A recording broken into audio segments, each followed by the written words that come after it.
Hey guys, what is going on? It is Justin Masson from Nintendo Dads, and today we are going to be playing Blossom Tales, and that is, sorry, Blossom Tales, The Sleeping King, and this is on the Nintendo eShop, just came out recently.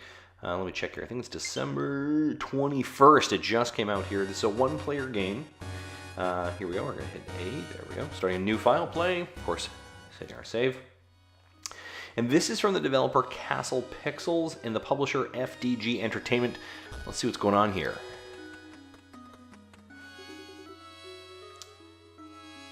All right, Lily and Chris enter in. Looks like Grandpa has got a booger of some sort, a bubble bugger. It's quite funny. Love the graphics already. Love this kind of pixelated look. Very cool.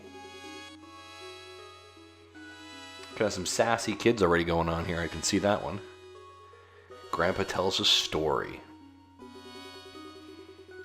Have I told you about the elf boy who lives in a magical land called H? Hyrule, of course.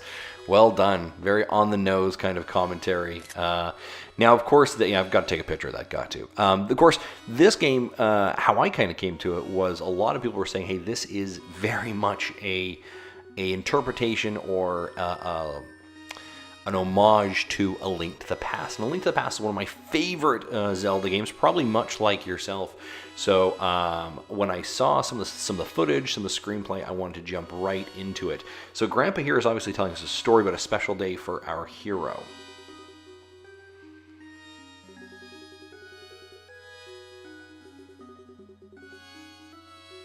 So interesting, not a birthday, but once in a lifetime. Okay, so our hero is obviously found asleep in bed, so let's wake her up. Let's see what's going on here. Lily. Lily appears to be our hero in this case, which I love. I love that being a girl, and we're jumping into this. Obviously, this is very reminiscent of Link waking up in A Link to the Past as well. Love you, Grandma. Peace out. All right, I'm going to wander around here for a second. Ooh, are these pots? Let's pot. Oh, there we go. Okay. Yes, very... Okay, yeah, this feels familiar. Smashing pots. There we go.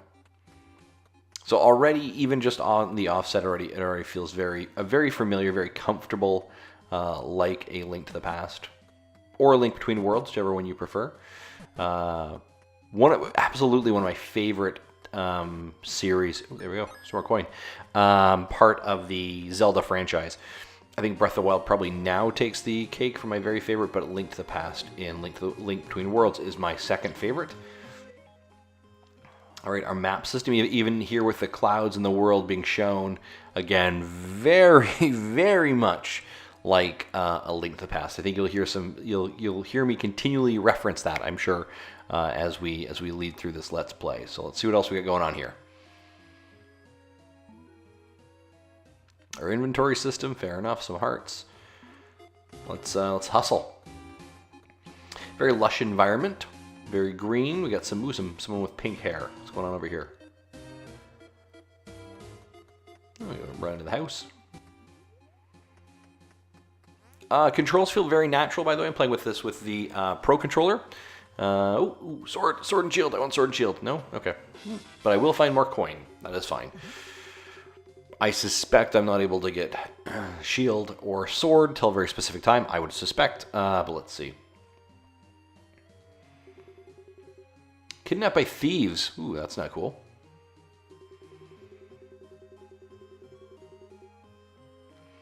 So I already kind of love this idea, and I think we're going to I imagine we're going to hear it play out more in the game, but this idea that this is a commentary or story that the grandfather is telling these two children, Lily and Chris. I suspect the narrator is going to play some impact maybe in this game. I don't know. I could be wrong, but...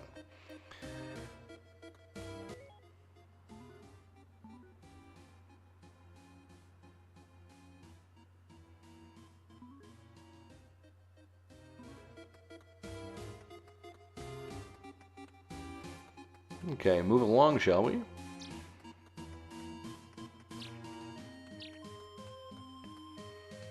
Again, yeah, the controls feel very, very natural, very fluid, easy to control.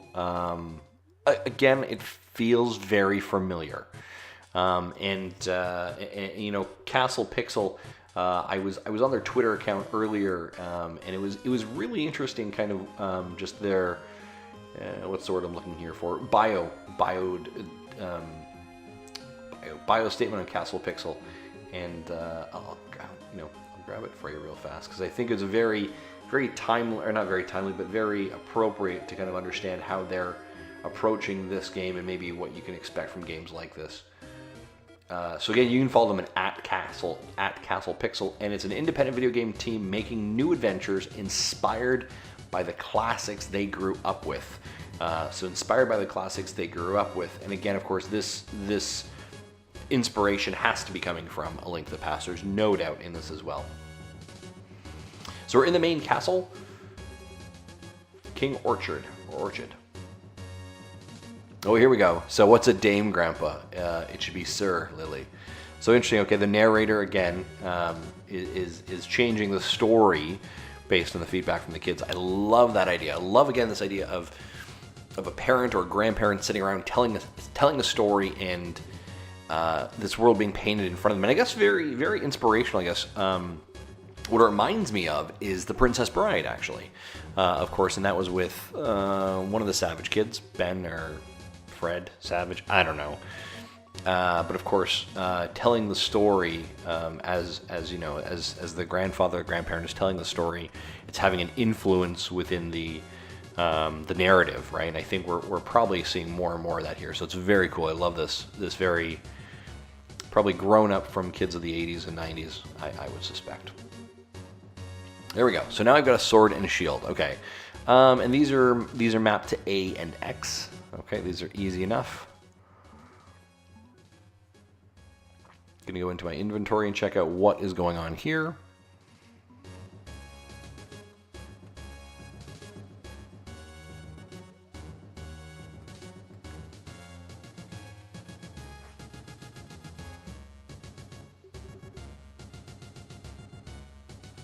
So obviously, again, you know, we talk about inspiration. This is obviously a 16-bit art style-ish. I shouldn't say obviously, but it looks very 16-bit, as would have been customary for the Nintendo, Super Nintendo. And of course, we're seeing so many games who are inspired by this nostalgia, kind of trying to rekindle this stuff. I think this is a great example of obviously Link to the Past, Yacht Club games, and Shovel Knight with DuckTales and Mega Man, of course, and recently Platonics with Ukulele, trying to kind of capture that nostalgia and that inspiration. And you know, you can see where developers have been inspired by games and have wanted, and that has been a touchstone for them. And obviously Link to the Past. And I haven't talked to the folks at Castle Pixel, but I would assume that they'd be hard to say that they were not inspired by Link to the Past based on this.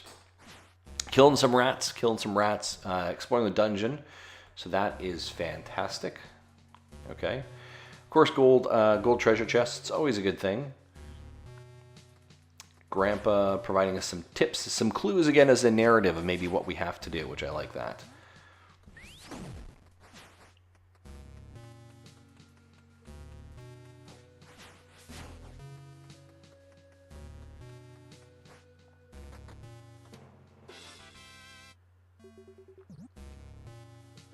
Health potions are always good, so we found those. Those are good. Good to have in the bag, right? Always valuable. Let's see, so we move a stone. Oh, and look at that. A door opens up. Shall we go exploring? Yes, we will. Maybe not. Oh, okay. So, of course, we have the crack up in the wall. Of course, a telltale sign that in A Link to the Past, you would need to explode that or blow it up with bombs. I don't appear to have bombs. I wonder if they've grown inspiration off of that as well. But we will see. We will check. In some kind of prison or jail area. Let's see if I can maybe swat these people or open up the prison door from here. I don't think I can, but that's okay. And of course, again, I already very much enjoy the fact, and I always talk about this with as a father of 2 young daughters, I really like it when a hero is a female, and in this case, you know, this is great. I like this.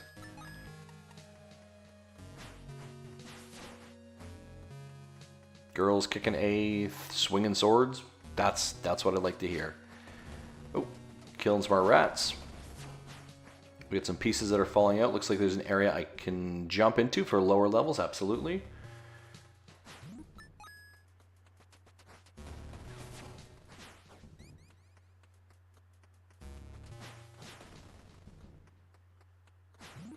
So just as we're playing through this, I just want to. I jumped over to the eShop on Nintendo eShop, and they've got a couple points here. Just want to make sure everyone's aware of this. They're saying that it has over 15 hours of gameplay. It has HD Rumble support, huge diverse world with many different locations, 5 challenging dungeons, fun, charming storytelling. And obviously, we're seeing that already, which I absolutely love. And this is available again on the Nintendo eShop. And guys, this is absolutely crazy. This is available for $14.99. That is less than $20 on the Nintendo eShop.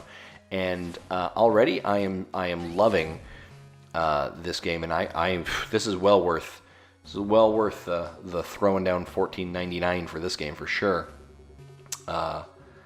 Okay, whew. So here we go. So I got some arrows shooting across. Some of those great parts of Link to the Past is that strategy you have to use to try and solve things. And I think here, I've been wondering where I've been needing this shield for. So, oh, there we go, blocking some arrows. We're going to find our way, block some more arrows, and fall. Okay. So every once in a while, I'm not perfect. But let's do it again, shall we? Good use of the shield. I like this already. A little bit of a pushback, actually, hitting with the arrows, too, with the shield, which you would expect. You should expect to get pushed back a bit. Some more pots. Go collect me some pots. Oh, and, of course, our token heart, starting off with 3 hearts as well. All right, what's going on here? Looks like some kind of maybe crypt or burial area. Looks like these are maybe tombs. I wonder if I can move those tombs, maybe. I don't know. Nope, does not appear I can do that. Okay, let's see. How do I move forward? I'm going to guess I have to push these guys. So this is interesting. When you go up to like these statues, there is no action button associated with them. Oh, but this one has a drag. Okay, so there we go. So dragging, perfect. All right, so it looks like a little bit of a repeat of the last area. That's fair enough. So I imagine I need to find another statue. What statue? What statue? Probably not the same one, right? Never the same one. Should we try? Yep, there we go. Okay, this one right here. There we go. Moving on. Let's see. I'm expecting something to happen in one of these caskets. I'm expecting to be able to do something, but nothing is. Let's see what else.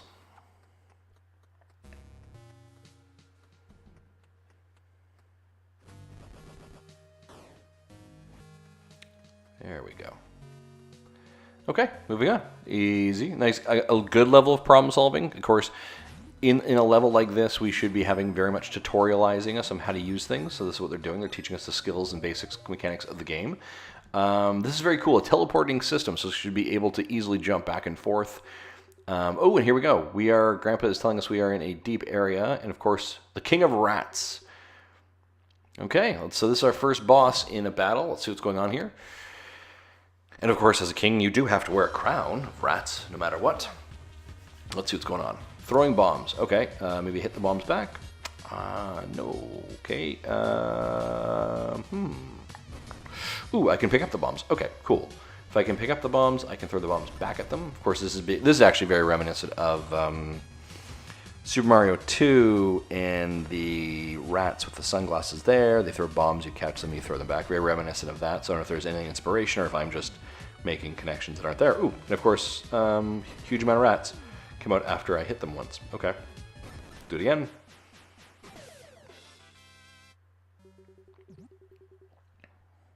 Love it. And of course, you kill them and you get a full heart. Excellent. So I have 4 full hearts, and we have a treasure chest. What is in the box? In the box is aha.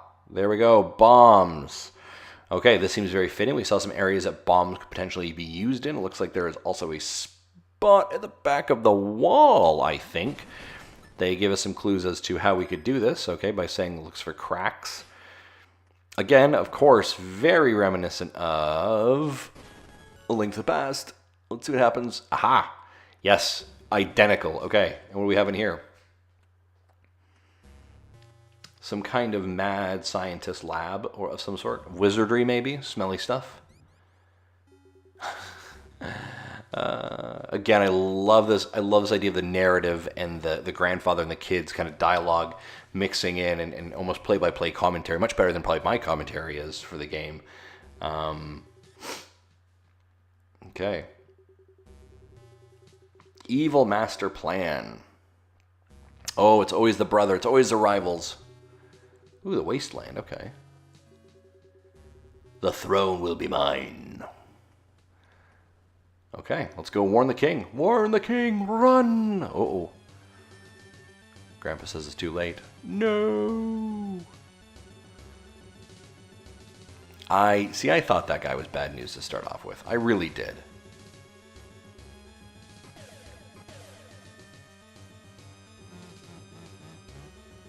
I like the stained glass looks in here, by the way. Just completely off topic, but you know, there I am.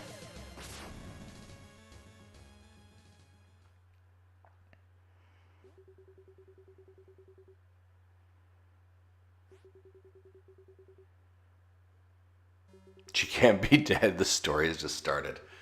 Fair play and a little bit of sarcasm to the children. I like that. Just like real children.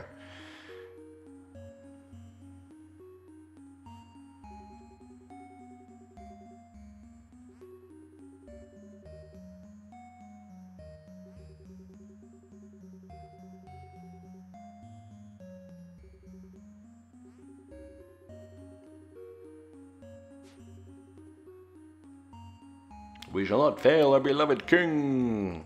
And the army goes marching. What about Lily? Of course Lily's going to go do something. Almost the words out of my mouth.